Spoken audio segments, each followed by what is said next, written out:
Rasionalisasi subsidi diteruskan bantu lonjak ekonomi. Catuan air fasa keempat sehingga 30 April. Transkrip penuh komunikasi terakhir juruterbang diumumkan.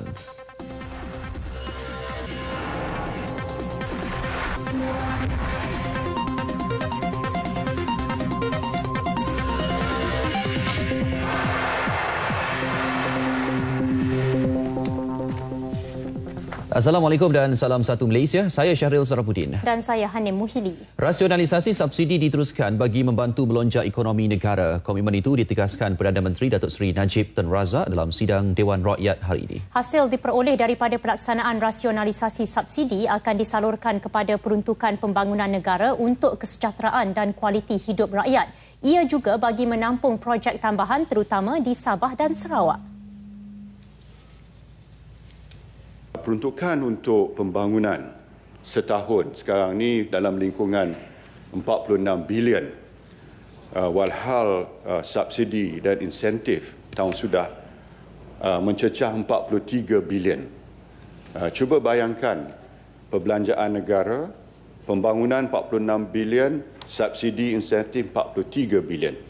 Sudah tentu ini merupakan satu perbelanjaan yang lopsided, Tuan Ibu Ketua, ataupun berat sebelah.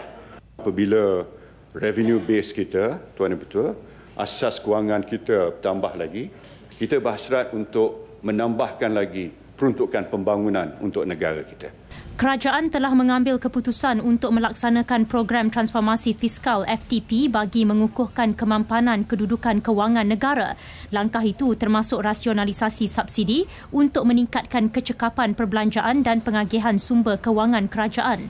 Wakil DAP Kepong Tan Seng Giau kemudian meminta Perdana Menteri menjelaskan falsafah yang digunakan kerajaan semasa melaksanakan rasionalisasi subsidi. Dalam kita melakukan rasionalisasi subsidi, kita mesti menentukan sistem jaringan kebajikan kita ataupun social safety net kita ni diperkukuhkan. Inilah untuk menjaga kebajikan golongan-golongan berpendapatan rendah, sederhana, rendah. Kerana kalau kita tak lakukan social safety net ini, mereka akan menerima beban yang mungkin mereka merasai tekanan hidup atas sebab kenaikan perbelanjaan yang akan dialami oleh mereka. Dalam pada itu, Datuk Seri Najib yang juga Menteri Kewangan menjelaskan pengurusan berdasarkan nilai dilaksana dalam menentukan perbelanjaan kerajaan.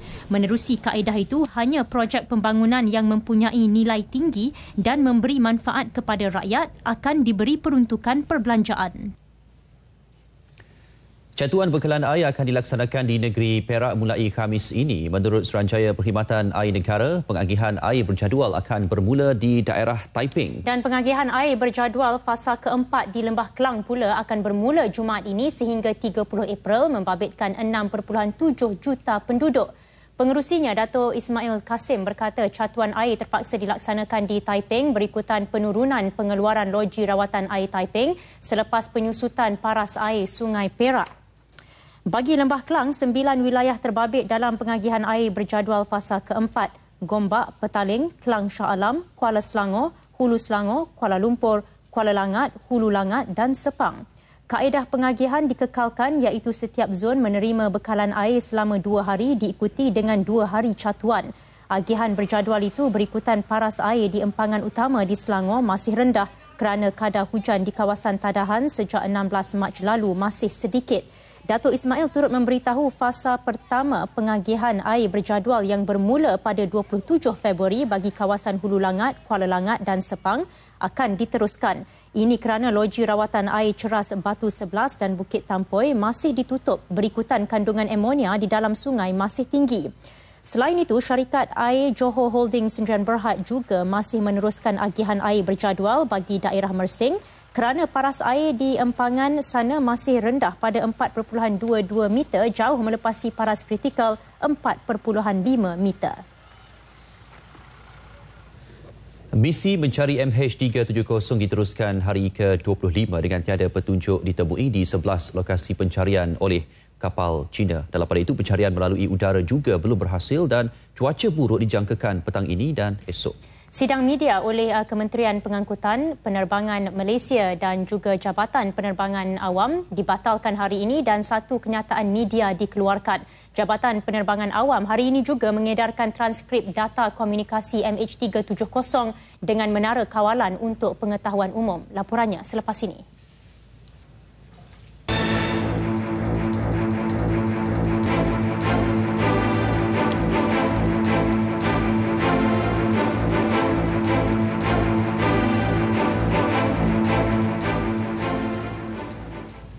Baiklah, transkrip penuh perbualan terakhir antara juruterbang MH370 dengan pihak Menara Kawalan Udara pada 8 Mac lepas dikeluarkan hari ini. Pemangku Menteri Pengangkutan Datuk Seri Syamuddin mengesahkan tiada komunikasi luar biasa dilaporkan. Terjemahan penuh perbualan itu antara 125 minit dan 53 saat tengah malam sehingga pukul 1:19:29 saat pagi sebelum pesawat itu hilang dari radar. Ya, bagaimanapun transkrip itu masih dalam siasatan polis. Sebelum ini, dalam siasatan penerbangan Malaysia, suara perbualan terakhir antara MH370 dengan Menara Kawalan Udara dikatakan adalah penolong juruterbang Farid Abdul Hamid. Sehubungan itu, polis melakukan siasatan bagi mengesahkannya dan pemeriksaan oleh pihak forensik masih dijalankan. Transkrip itu memuatkan perbualan awal pada 12:25 minit 53 saat dari MH370 iaitu delivery MH370 Good Morning. Menara Kawalan Udara pula membalas perbualan itu pada 12:26 minit 2 saat. Transkrip yang mengandungi 5 bahagian itu memuatkan perbualan terakhir MH370 dengan Menara Kawalan Udara pada pukul 1:08 minit iaitu Malaysian 370 dan Malaysian 370 contact Ho Chi Minh 120.9 good night sebelum MH370 membalas good night Malaysia 370. Sementara itu, esok satu taklimat tertutup dengan keluarga MH370 akan diadakan di Kuala Lumpur. Namun, masa dan lokasi tidak dinyatakan. Taklimat akan diketuai Jabatan Penerbangan Awam dan Penerbangan Malaysia yang dipengerusikan oleh Duta Khas Perdana Menteri ke China, Datin Paduka Chiu Mei Fan. Pakar teknikal dari Malaysia dan China serta Australia juga dijangka hadir. Hari ke-25 misi mencari diteruskan di Lautan Hindi tetapi setakat ini masih belum ada petunjuk positif. Penyelarasan agensi bersama JACC yang mula beroperasi semalam mengumpulkan ratusan pakar penerbangan iaitu pihak tentera, pakar radar dan satelit juga pakar oceanografi dan geologi. Ketua JACC Angus Houston berkata misi mencari itu adalah yang paling sukar pernah dilakukan dunia dan akan memakan masa yang lama. First instance, the most important thing is to find some debris on the surface of the ocean. There are a lot of people, a lot of experts around the world who specialise in these things, doing computer modelling, looking at the possible profiles that the aircraft might have flown to try and determine where it might have ended up. Beliau pada masa sama turut menyangkal dakwaan sesetengah pihak bahawa Malaysia tiada keupayaan dalam mengendali misi operasi dan menyelamat. Sebaliknya, menurut beliau, kerajaan Australia menawarkan diri untuk menghulur bantuan hanya selepas lokasi pencarian ditumpukan ke koridor selatan yang melibatkan selatan Lautan Hindi yang hampir dengan negara itu. The investigation under the Chicago Convention, Malaysia will retain the responsibility for the investigation. Obviously, in these circumstances, with the aircraft likely to have gone in close to Australia, I think that we would be very willing to assist them, and we have offered assistance in terms of investigation. And I'm sure that there will be other nations which provide assistance to Malaysia as well. Malah pertolongan itu juga kerana faktor hubungan diplomatik yang erat antara Kuala Lumpur Canberra selama ini. I don't think there is a difficulty because we maintain a very good relationship with Malaysia. We have seen wonderful cooperation between a number of nations in prosecuting this very demanding search and recovery operation in the Southern Ocean, and I think that level of cooperation will continue beyond the search phase when we get into the recovery phase, and later when we get into the circumstances where we are investigating the accident. Dalam pada itu, Persatuan Pengangkutan Udara Antarabangsa IATA mendesak pengesan elektronik yang lebih canggih dan boleh dikesan segera diletakkan di dalam semua pesawat bagi mengelak kehilangan MH370 berulang. Tony Tyler, pengarah dan ketua eksekutif IATA berkata, perkara ini perlu dijadikan keutamaan paling utama bagi industri penerbangan. We must ensure that this can't happen again by making sure that aircraft can be tracked in real time, so that this cannot happen again. That seems to me to be should be the priority objective. IATA mewakili 240 syarikat penerbangan dan juga bertanggungjawab terhadap 84% trafik udara dunia. Tyler berkata menentukan apa yang berlaku terhadap MH370 penting bagi meningkatkan tahap keselamatan industri penerbangan. Masalahnya ialah apabila pesawat berada di luar jangkauan radar, sama ada radar awam atau tentera, ia amat sukar dikesan sekiranya hilang. Misi mencari diteruskan hari ini melalui Pangkalan Udara Pierce, Perth. 10 pesawat dan 9 kapal meneruskan usaha menjejaki MH370. Pihak Berkuasa Keselamatan Maritim Australia AMSA berkata kawasan pencarian operasi hari ini menjangkau 120,000 km persegi ke barat Perth. Cuaca di kawasan pencarian dijangka buruk dengan jarak penglihatan yang terhad. AMSA dalam satu kenyataan dari laman sesawangnya turut menyebut 9 kapal telah ditugaskan mencari di 4 kawasan. Kapal Pertahanan Australia Ocean Shield melepas dari HMAS Stirling malam Isnin. Hari ini beberapa pesawat lagi tiba, antaranya pesawat peninjau milik Tentera Laut Amerika Syarikat dan China. Pesawat milik P-8 Poseidon dan Il-Yushin Il-76 itu menyertai 8 pesawat peninjau tentera negara lain berserta 9 buah kapal peninjau tentera bagi misi serupa. Kesemua aset ketenteraan tersebut dijadual berlepas ke lokasi pencarian di Lautan Hindi kira-kira 2,000 km dari barat Perth bila-bila masa daripada yang dijadualkan. Ribuan objek telah dikesan di permukaan Lautan Hindi sejak pihak berkuasa Australia mengalih tumpuan lokasi carian ke 1,100 km ke utara selepas mendapat maklumat baru analisis radar dan data satelit dari pihak penyiasat Malaysia. Perdana Menteri Datuk Seri Najib Tun Razak turut dijadual ke Perth esok bagi melihat sendiri operasi mencari. Baiklah, untuk berita terbaru operasi mencari hari ini, kita akan bersama wartawan Muhammad Yunus Muhammad Noor di Pangkalan Udara Australia di Perth. Yunus, difahamkan cuaca buruk mungkin berlaku di sana esok sekaligus menjejaskan operasi mencari. Juga ada taklimat mungkin dari pihak TUDM berkenaan dengan fokus operasi esok. Kongsikan perkembangannya, Yunus. Ya, Hanim dan juga Syaril. Ya, sememangnya cuaca buruk adalah antara perkara yang perlu diambil perhatian oleh semua pihak yang terlibat dalam operasi mencari pesawat MH370 Lautan Hindi. Namun pada ketika ini mereka masih mengharapkan agar sesuatu yang positif dapat mereka lakukan pada esok hari. Jadi buat masa ini saya dapat teruskan memberi maklumat mengenai sebuah lagi aset ATM, iaitu kapal diraja KD Lake milik Tentera Laut Diraja Malaysia TLDM yang tiba di Pangkalan Tentera Laut Diraja Australia HMAS Stirling semalam akan menyertai operasi mencari pesawat MH370 di Lautan Hindi untuk tempoh 2 minggu. Kapal berukuran 106 meter itu merupakan salah sebuah daripada 2 aset dalam skuadron frigate ke-23 TLDM yang berpengkalan di Lumut, Perak. Ia tiba kira-kira pukul 9 pagi semalam selepas menempuhi perjalanan selama 11 hari bermula 21 Mac lalu. Dengan kekuatan seramai 160 anggota dan pegawai, KDLQ yang dipimpin pegawai pemerintahnya, Komando Jamsari Tahir, akan menyertai operasi mengesan di perairan Lautan Hindi sama ada pagi esok atau lusa. Untuk makluman, KDLQ turut dilengkapi sebuah helikopter Super Lynx. Sepanjang operasi selama 3 hari perjalanan pergi balik ke Pengkalan dan 8 hari operasi mencari, KDLQ akan berkomunikasi dengan kapal RAN HMAS Success dan Pusat Kawalan TLDM di Lumut untuk rekod pergerakan. Antara cabaran bakal dihadapi kapal berkelajuan 28 knots itu adalah keadaan cuaca yang tidak menentu, ombak besar yang mampu mencecah sehingga 7 meter serta suhu sejuk.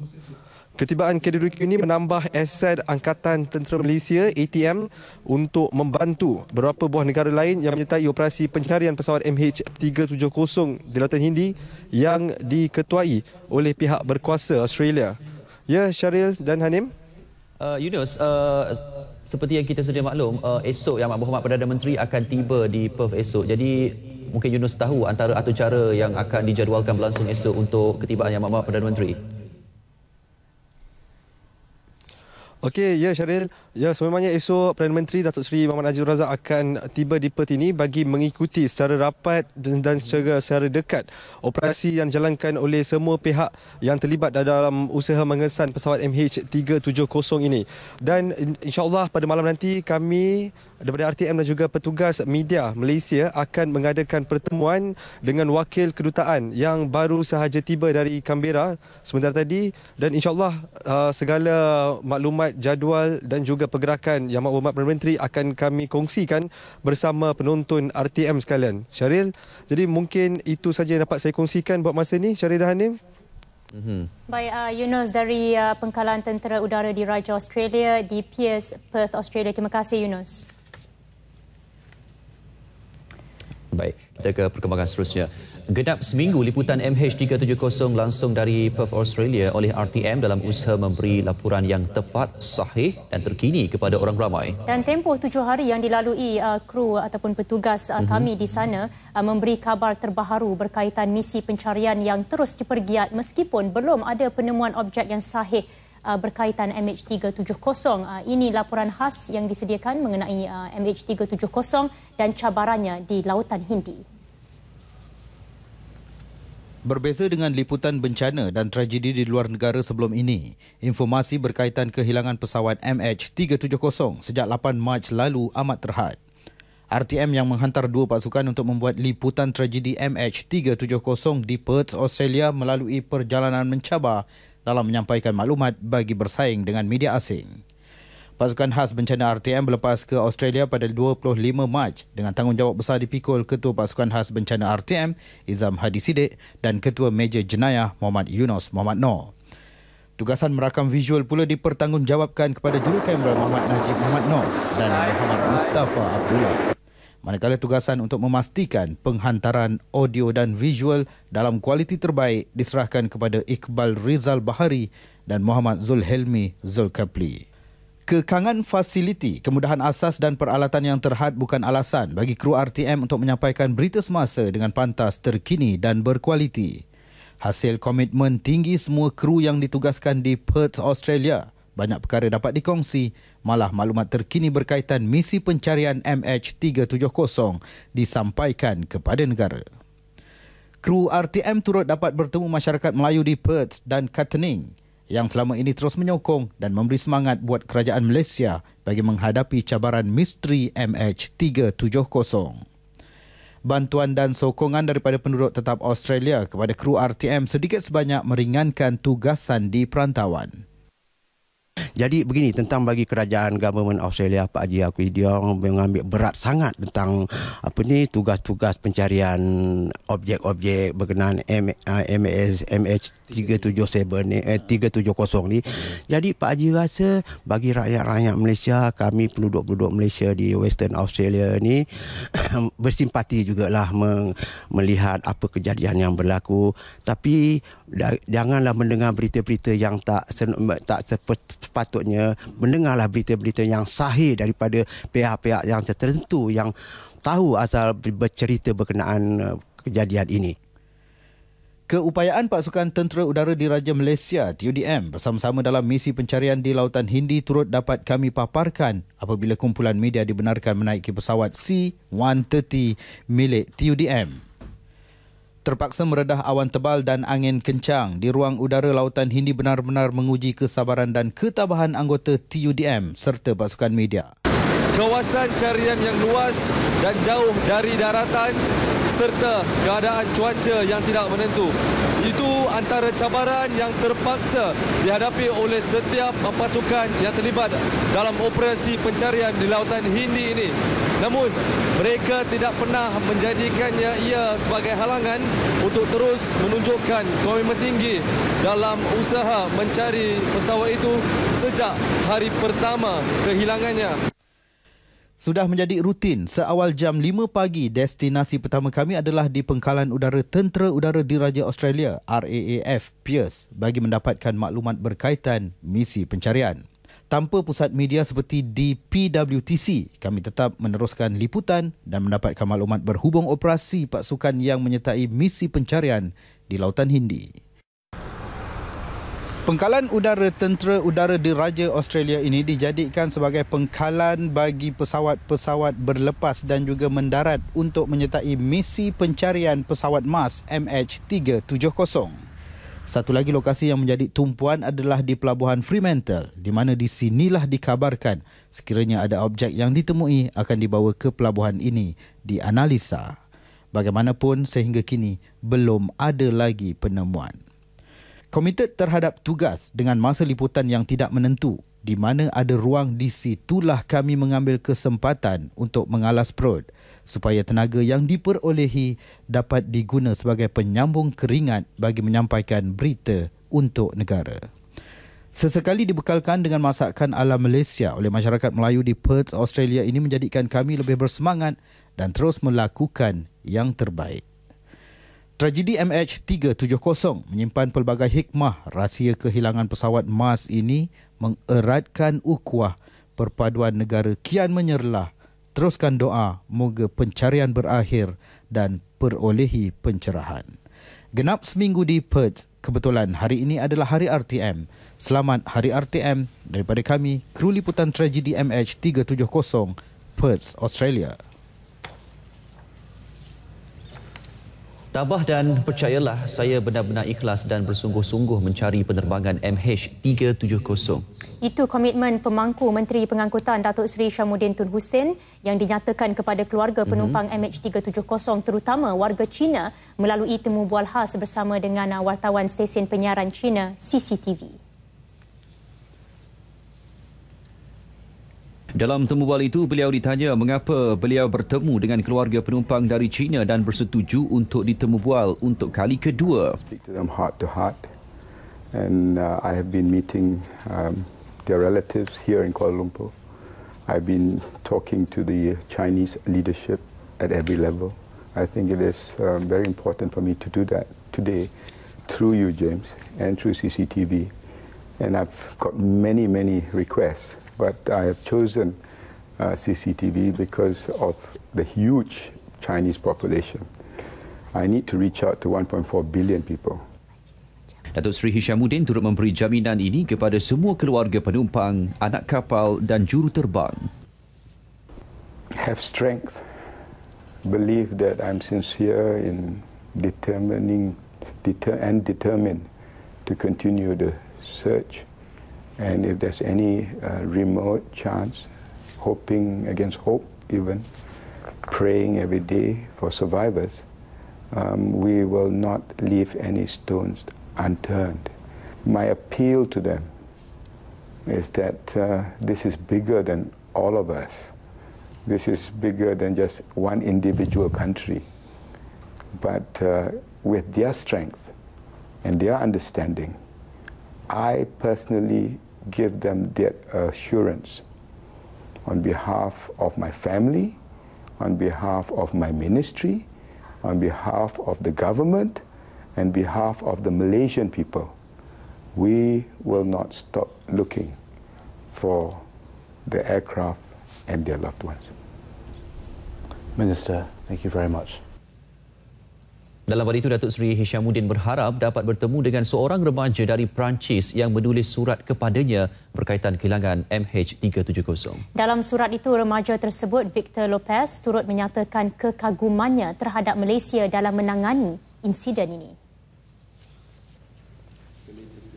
Selain itu, Victor meminta Datuk Seri Hishamuddin menurunkan tanda tangan pada sekeping kad kecil yang disertakan bersama-sama surat itu. Antara kandungan surat itu, kehadapan Encik Hishamuddin Hussein, saya berumur 15 tahun dan saya amat mengagumi Malaysia. Saya menulis surat kepada anda untuk menzahirkan kekaguman saya terhadap tindakan Encik Hishamuddin dalam isu pesawat MH370 itu. Yang ikhlas, Victor Lopez. Semalam, Datuk Seri Hishamuddin membalas surat Victor dengan berkata, terima kasih kerana menulis kepada saya dari Paris dan kata-kata anda itu memberikan kekuatan kepada saya untuk terus menerajui usaha mencari dan mengesan MH370. Surat anda menyentuh hati saya. Waris dan ahli keluarga mangsa pesawat MH370 di Beijing terus membuat pelbagai tuntutan. Dan terbaru, mereka menuntut kerajaan Malaysia melalui pasukan peringkat tinggi untuk mengubah kawasan pencarian pesawat itu. Dan untuk perkembangan terkini, kita akan bersama wartawan Peter St. Matthew secara langsung dari Beijing. Peter? Terima kasih rakan setugas di Angkasa Puri. Tuntutan mengubah kawasan pencarian ini dibuat berikutan keluarga dan juga waris mangsa MH370 percaya bahawa penumpangnya masih lagi selamat. Mereka juga menggesa agar kerajaan Malaysia tidak menggunakan perkataan serpihan bangkai pesawat terhadap sebarang objek yang ditemui. Permintaan ini dibuat selepas pasukan peringkat tertinggi menerangkan status perkembangan terkini usaha mencari dan menyelamat pesawat MH370 di sekitar kawasan Lautan Hindi. Bagaimanapun, setiap permintaan yang dibuat perlu dikaji dan memerlukan persetujuan pihak lebih tinggi di Malaysia iaitu di Kuala Lumpur sebelum ianya dilaksanakan. Dan yang terbaru juga, selepas 3 minggu berlakunya kejadian MH370 ini, sebahagian daripada waris dan ahli keluarga mangsa pada hari ini menggunakan baju berwarna merah atas alasan tersendiri. Keadaan di dalam Dewan hari ini kekal tenang. Bagaimanapun, pasukan peringkat tertinggi termasuk Sukarela Malaysia sentiasa bersiap sedia untuk menghadapi sebarang kemungkinan. Sekian laporan Peter St. Matthew dan juga juru kamera Muhammad Zamzi Osman dari Beijing untuk berita TV1.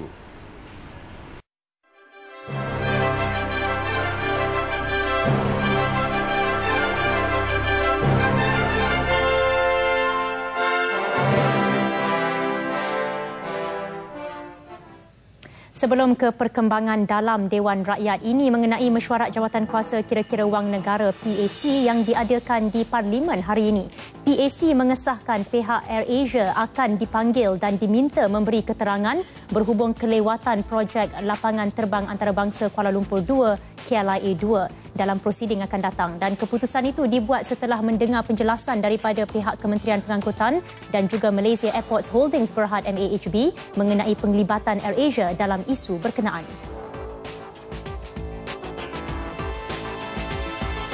Banyak ditentukan oleh permintaan daripada AirAsia, jadi kami PAC buat keputusan untuk panggil AirAsia lah untuk datang memberi keterangan di PAC ini secepat mungkin. Pembinaan KLIA 2 mengalami kelewatan disebabkan perubahan reka bentuk daripada pelan asal. Jelas Datuk Nur Jazlan, beliau dimaklumkan satu landasan baharu perlu ditambah memandangkan landasan sedia ada tidak mampu menampung jumlah pengguna pesawat tambang murah yang dijangka meningkat. Bagaimanapun, kos pembinaan yang diperlukan bagi menyiapkan projek itu tidak akan melebihi peruntukan asal RM4 bilion. Dewan Rakyat menyambung perbahasan rang Undang-Undang Perbekalan Tambahan 2013-2014 peringkat jawatan kuasa. Sistem saringan awal penumpang APSS akan diguna pakai oleh Jabatan Imigresen di lapangan terbang seluruh negara bermula Jun ini. Timbalan Menteri Dalam Negeri Datuk Dr. Wan Junaidi Tuanku Jaafar berkata sistem pengimbas wajah dan butiran peribadi pengembara itu akan terus dihubungkan dengan pangkalan data Interpol dan beberapa agensi keselamatan antarabangsa. Pihak berkuasa dapat mengenal pasti pengembara yang berisiko tinggi dan APS juga memberi respon yang cepat dari pangkalan data yang telah diintegrasi seperti Interpol, Lost and Stolen Passport dan APAC, Regional Movement and Alert System, RMAS. Kita cukup yakin bahawa semua elemen yang Muhammad Sahlan sebut tadi tidak mengkompromikan keselamatan negara oleh kerana nak mencari keuntungan dan juga tidak melihat daripada sudut keuntungan, tetapi pentingnya ialah untuk keselamatan negara dan keselamatan kapal terbang, keselamatan lapangan-lapangan terbang kita di seluruh negara itu yang kita ambil pentingkan.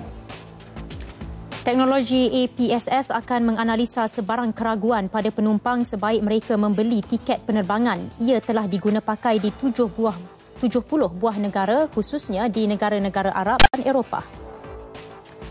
Dalam sesi soal-jawab pula, Datuk Dr. Wan Junaidi memaklumkan 2 kes kecurian mesin ATM dilapor berlaku pada 2012 dan ia meningkat kepada 5 kes tahun lepas. Manakala kes yang melibatkan kesalahan berkaitan mesin ATM pula adalah 78 kes pada 2013, pertambahan 24 kes berbanding 2012.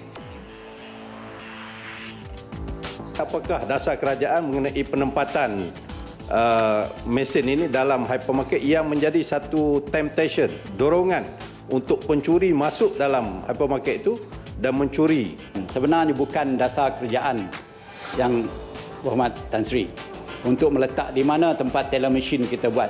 Sebenarnya ini adalah di antara pihak perbankan dengan syarikat-syarikat yang perlukan kemudahan ATM ataupun macam pasaraya dan sebagainya itu, dan juga bank negara yang memberi kebenaran untuk mereka meletakkan mesin itu apabila dibohon oleh dua pihak ni tadi.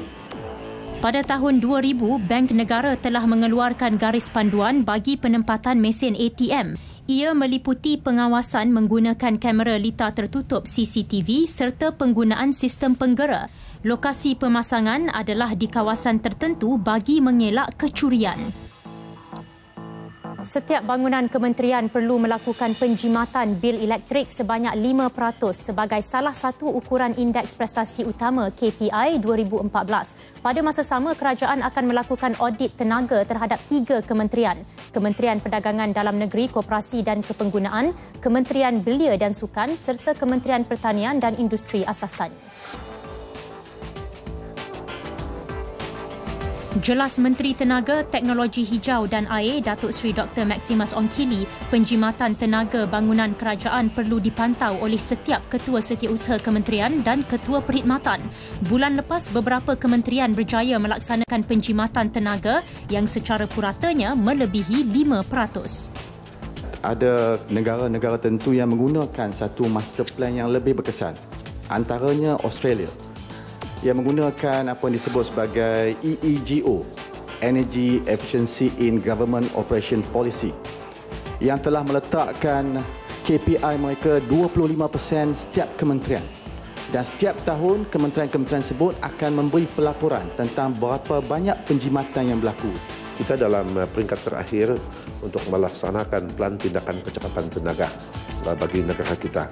Dan ini dijangka boleh menjimatkan sejumlah 50,000 gigawatt dalam tempoh 10 tahun yang akan datang. Dia terlewat sedikit kerana pada mulanya ada cadangan asal untuk menjadikan dia satu undang-undang.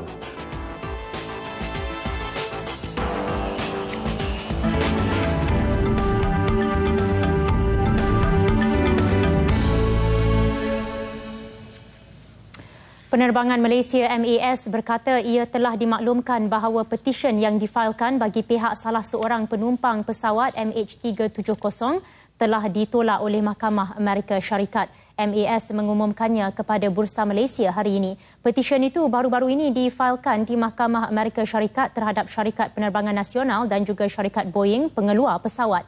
MAS menerima salinan petisyen itu pada 27 Mac.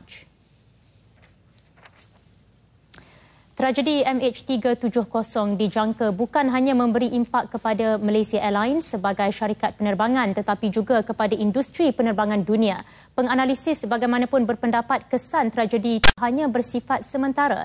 Wartawan Hazel Desmond melaporkan. Baik, terima kasih rakan Sugas di Studio 3. Penganalisis percaya proses pemulihan dipercayai hanya akan mengambil masa di antara 3 hingga sekitar 6 bulan sahaja. Ini bermakna kesan tragedi MH370 kepada industri penerbangan negara adalah bersifat jangka pendek atau tidak ketara.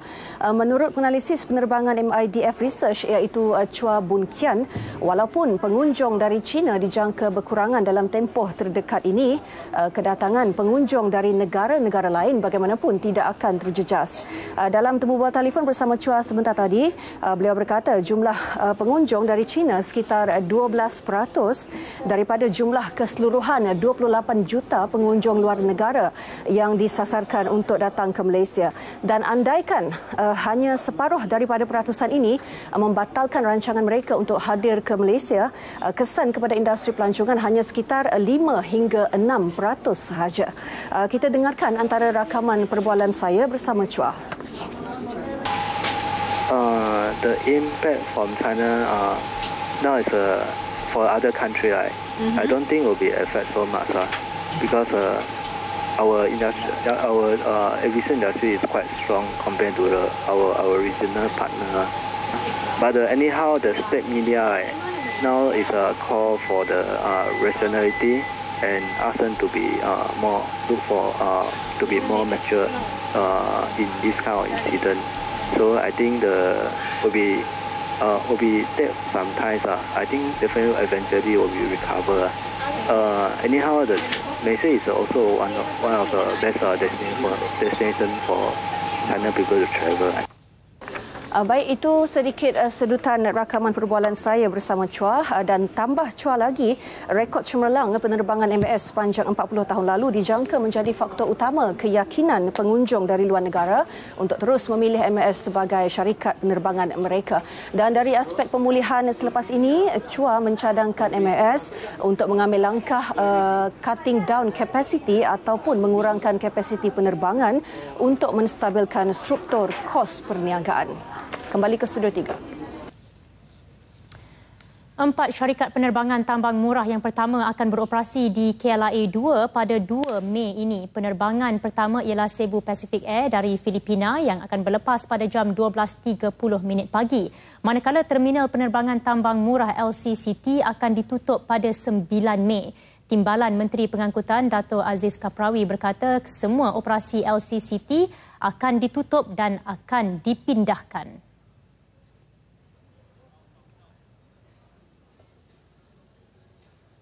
We are going to close the LCT in weeks after that, because we are moving all the agencies, the immigrations, the custom to KLIA 2, so they won't be anymore at the LCT after 9.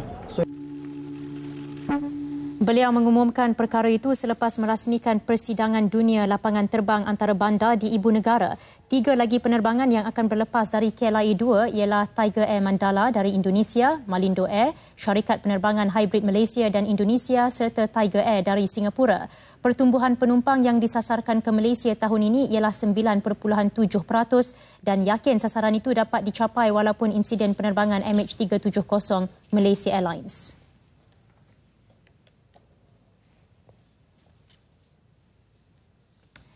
Timor Leste komited untuk menjadi hub minyak dan gas berdasarkan pemilihan syarikat asing untuk membantu menerajui industri itu. Menteri Petroleum dan Sumber Asli Timor Leste Alfredo Pires berkata Petronas Malaysia dijadikan sumber rujukan dalam perkara berkaitan.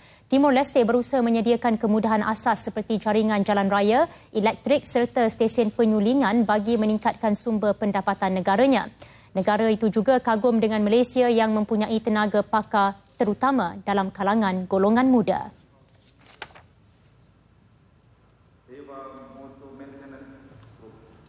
The viability of a pipeline going to Timor-Leste from this huge field. It was from those studies that encouraged us to look further. We were told previously that it was a very difficult challenge for a pipeline to go to Timor-Leste. And it was not very economically sound, and there was not going to be much benefits if a pipeline led to Timor-Leste. Beliau ditemui selepas menghadiri sesi Forum Pelaburan dan Peluang Perniagaan Timor Leste di Ibu Negara. Turut hadir Perdana Menteri Timor Leste Kerala Zanana Gusmao serta Timbalan Menteri Perdagangan Antarabangsa dan Industri Datuk Hamim Samuri. Bank Negara Malaysia menafikan pihaknya ada mengeluarkan arahan kepada bank-bank lain supaya menaikkan kadar faedah bagi pembiayaan sewa beli kenderaan. BNM dalam satu kenyataannya memaklumkan setakat ini kadar faedah pembiayaan kenderaan kekal. Institusi kewangan menetapkan kadar pinjaman mereka sendiri yang ditentukan oleh pelbagai faktor. Sebuah akhbar kewangan tempatan hari ini melaporkan kadar faedah pinjaman sewa beli meningkat sebanyak 40 mata asas dalam tempoh 2 minggu lepas. Bersama kembali. 1 April 1946 menjadi detik bersejarah dalam dunia penyiaran negara. Jabatan Siaran Radio ditubuhkan di Singapura, diikuti Jabatan Penyiaran yang menjadi perintis kelahiran Radio Television Malaysia RTM. Hari ini setelah 68 tahun, RTM terus gagah mengorak langkah ke arah pendigitalan sepenuhnya menjelang 2015. Wartawan Siti Murni Abdul Aziz menyelusuri transformasi RTM. Mengimbas situasi negara yang diancam komunis pada tahun 1948 hingga tercetusnya darurat yang membawa kepada perlunya perkhidmatan radio diperluas dan diperkembang. Bermula dengan sistem analog hingga kini ke sistem digital, evolusi RTM bergerak seiring perkembangan teknologi semasa. Dari tahun 1946 hingga 1963, RTM dikenali dengan nama Radio Malaya, kemudiannya Radio Malaysia hingga November 1969. Radio dan televisyen bergabung pada tahun 1968 seiring wujudnya Angkasa Puri. Dengan siaran televisyen warna mula menemui penonton pada 1978, pelbagai informasi terkini dan kandungan menarik terus disajikan di layar kaca dan radio demi memenuhi kehendak penonton. Inisiatif demi inisiatif diperkenal ke arah menjadikan RTM badan penyiaran yang unggul, bukan hanya dari sudut konvensional, malah mampu berdaya saing di pentas media baharu. Selamat menyambut ulang tahun RTM ke-68. Kita menempuh satu zaman lagi dan saya rasa kita telah melalui pelbagai transformasi dan sudah pasti saya yakin setakat ini warga RTM memang terus memperjuangkan untuk perubahan-perubahan ini dan sudah pasti dan saya yakin dengan adanya perubahan mindset yang amat penting bagi kita. Kalau tidak ada perubahan minda sudah menjadi sukar ya, walaupun dari segi transformasi infranya, dari transformasi prosesnya kita telah laksanakan. Sikap bekerja sebagai satu pasukan menjadi tonggak kekuatan RTM yang terus dijulang warga stesen penyiaran ulung negara ini. Dalam era dunia tanpa sepadan dengan segala maklumat terkini di hujung jari, RTM tetap unggul mendekati masyarakat. Saya sayang RTM, selamat hari jadi RTM yang ke-68. Selamat hari ulang tahun 68 kepada RTM. Selamat hari ulang tahun RTM yang ke-68. Selamat hari jadi.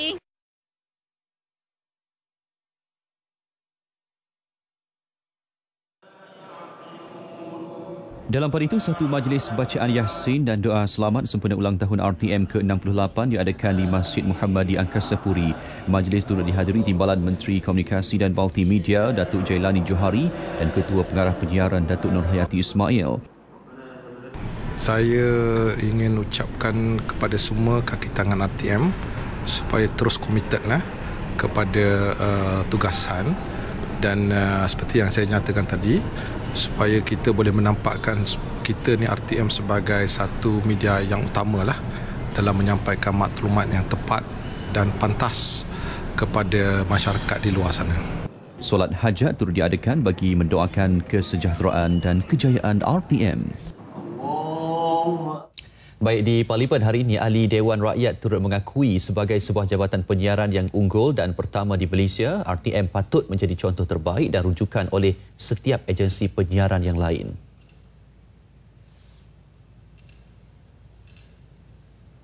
Ini merupakan titik yang penuh bersejarah bagi RTM selaku landasan yang telah membolehkan masyarakat luar bandar, masyarakat bandar, rakyat Malaysia keseluruhannya mendapat berbagai maklumat di dalam negara, di luar negara. Sesungguhnya sumbangan RTM selama 68 tahun cukup besar erti dia.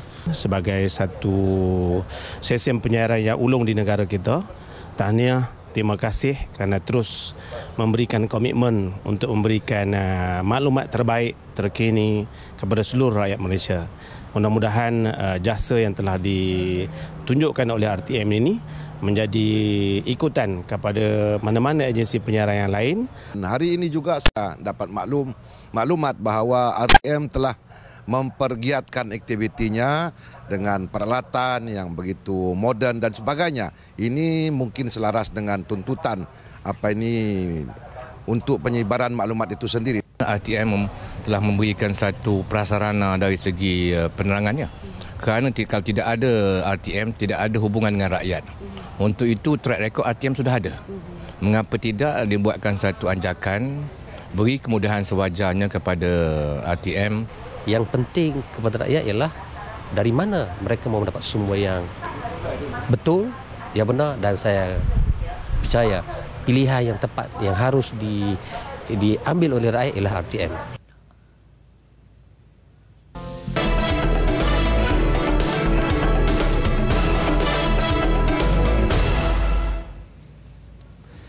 Persatuan Penulis-Penulis Sukan Malaysia SAM mengumumkan atlet terjun muda negara Muhammad Nazrin Abdullah dinobatkan selaku atlet muda terbaik 2013. Manakala Persatuan Sukan paling dinamik tahun lalu dianugerahkan kepada Kesatuan Renang Amatur Malaysia. Pada Tamasya Sukan SEA Myanmar tahun lalu, Nazrin mencipta kejutan dengan mengodol emas menerusi acara 10 meter individu. Nazrin yang berusia 16 tahun menambah koleksi emas dengan mengungguli acara sinkronis berpasangan bersama Oi Zi Liang. Anak jati Kuala Lumpur ini turut beraksi baik menerusi beberapa kejohanan antarabangsa, antaranya kejohanan remaja dunia di Adelaide 2 tahun lalu di kedudukan ke-9. Bagi Persatuan Sukan paling dinamik, Persatuan Amatur Renang Malaysia diiktiraf antara persatuan paling berjaya tahun lalu, khususnya di dalam melahirkan atlet berkelas dunia. Anugerah SAM 2013 akan disampaikan 3 April ini di Hotel Hilton, Petaling Jaya. Beralih ke perkembangan menjelang Sukan Malaysia ke-17. Kami mampu dan bersedia menganjurkannya tanpa bantuan sesiapa. Cabaran Kementerian Belia dan Sukan KBS disahut Perlis dan akan pastikan perjalanan Sukma kali ini sesempurna mungkin. Kesemua 24 acara sukan yang dipertandingkan dari 24 Mei hingga 4 Jun nanti akan berlangsung di Perlis tanpa melibatkan negeri jiran Kedah Darul Aman. Menteri Besar Perlis Azlan Man menjelaskan beberapa venue utama yang turut digunakan termasuk Stadium Utama Kangar masih dalam penambahbaikan dijangka siap awal Mei nanti. Menggunakan kemudahan-kemudahan ataupun venue yang sedia ada untuk semua acara, 24 acara sukan yang akan dipertandingkan, termasuk juga venue-venue yang baru. Dan venue-venue yang sedia ada ini kita tambah baikkan. Contohnya seperti stadium utama, kita tambah baikkan, kita apa-apa kelemahan yang ada di situ seperti padang balapannya itu semuanya telah di-upgradekan. Begitu juga dengan catnya telah dicat semula supaya kelihatan lebih menarik. Hampir kesemua institusi pengajian tinggi di Perlis akan digunakan sebagai gelanggang. Antaranya UiTM Perlis melibatkan 13 jenis acara, Institut Latihan Perindustrian ILP Kangar 3 acara, UNIMAP 5 acara, PTSS Pauh 3 acara dan IKBN Kuala Perlis 1 acara. Bila ditemui di Majlis Pelancaran Sambutan Kejohanan Coffee Raja Perlis, bersempena Hari Kementeraan ke-71, Duli Yang Maha Mulia Raja Perlis, Tuanku Syed Sirajuddin Syed Putra Jamlun Lai yang akan berlangsung dari 3 hingga 4 Mei di Kelab Golf Putra. Sementara itu, pastinya penganjuran Sukma akan membuka dan menambah rezeki buat peniaga tempatan. Bagaimanapun, Azlan Man mengingatkan agar aspek kebersihan diutamakan. Memanglah sebenarnya kita mengeluarkan nasihat lah, bukan arahan ya, nasihat kepada peniaga-peniaga supaya tidak mengambil kesempatan sepanjang Tamasya Sukma ini diadakan. Begitu juga bukan hanya setakat mengambil kesempatan menaikkan harga, tetapi kita juga menasihatkan mereka supaya menjaga kebersihan. Ini memang diberikan penekanan. Memang kita ada satu program khusus yang kita telah arahkan agensi-agensi yang berkenaan yang terlibat seperti Majlis Pelajaran Kanga misalnya untuk memastikan supaya perkara ini diberikan perhatian menjelang Malaysia Summit yang akan datang. Sukan Malaysia edisi ke-17 akan bermula dari 25 Mei hingga 4 Jun nanti. Majlis perasmian akan disempurnakan Raja Perlis Tuanku Syed Sirajuddin Syed Putra Jamalullah, manakala majlis penutup dirasmikan oleh Perdana Menteri Datuk Seri Najib Tun Razak. Baik, demam Piala Dunia di Rio de Janeiro, Brazil semakin terasa walaupun tuan rumah dibelenggu masalah venue perlawanan yang masih belum siap. Penganjur melancarkan album koleksi pelekat rasmi Piala Dunia yang memaparkan wajah bintang-bintang bola sepak terdahulu, terkini dan akan datang. Album koleksi pelekat ini dikeluarkan oleh Panini, sebuah syarikat penerbitan yang bertanggungjawab mengeluarkan pelekat Piala Dunia sejak kempen 1970 di Mexico. Ia bagi memenuhi kemahuan FIFA supaya menjadikan Piala Dunia satu sejarah yang hebat dan sukar dilupakan hingga beberapa generasi. Ketika 73 hari sahaja lagi kejohanan terbesar dunia itu akan bermula, penerbitan pelekat ini merupakan salah satu inisiatif membolehkan peminat mengetahui lebih awal 32 pasukan dan pemain yang akan beraksi nanti. Malah turut dipaparkan dalam album ini ialah kesemua 12 venue perlawanan yang dibangunkan oleh Brazil. Pada kejohanan sebelum ini di Afrika Selatan, Panini telah mengedarkan album pelekat Piala Dunia ke 110 buah negara, membabitkan jualan berjumlah $825 juta. Memberi keselesaan kepada penduduk Kelantan selain menjadi pembangkit ekonomi kawasan setempat, itu antara manfaat projek lebuh raya Kota Baru Kuala Krai sepanjang 73.5 km dengan kos RM1.8 bilion. Pelaksanaan projek yang bermula 7 April ini juga menjadi bukti Kerajaan Barisan Nasional menepati janjinya yang diumumkan Perdana Menteri Datuk Seri Najib Tun Razak dalam lawatan beliau ke Kelantan pada 20 Januari tahun lepas. Timbalan Perdana Menteri Tan Sri Muhyiddin Yassin berkata projek yang sekian lama dinantikan 1.4 juta rakyat Kelantan itu akan diselesaikan mengikut perancangan walaupun memakan masa.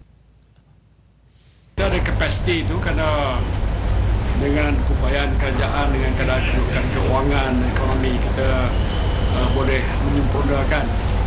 Walaupun biasa bukan saja di Kelantan tapi di tempat yang lain kita melihat pada situasi dan keadaan khususnya dari segi begitu banyaknya projek yang nak kita laksanakan.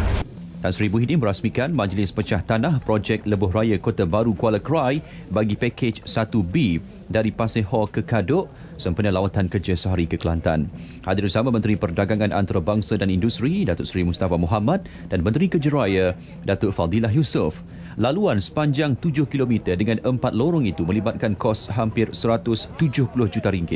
Mengulas kesediaan Kerajaan Negeri Kelantan untuk melaksanakan lebuh raya, beliau berkata pihaknya tiada halangan sekiranya Kerajaan Negeri Kelantan mempunyai perancangan ke arah itu dan akan memberikan kerjasama sepenuhnya demi rakyat. Terdahulu dalam ucapannya, Tan Sri Muhyiddin berkata Kerajaan Pusat memperuntukkan RM2.5 bilion untuk membiayai 116 projek pembangunan di Kelantan di bawah rancangan Malaysia ke-10 RMK10.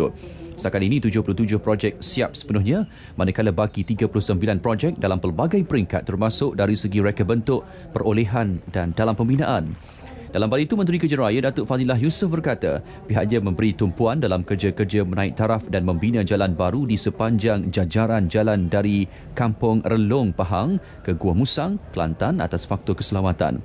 Malah sebahagian daripada jajaran tersebut iaitu dari Kampung Kubang Rusa ke Felda Cegah Perah 2 Pahang telah pun siap dan dibuka kepada pengguna.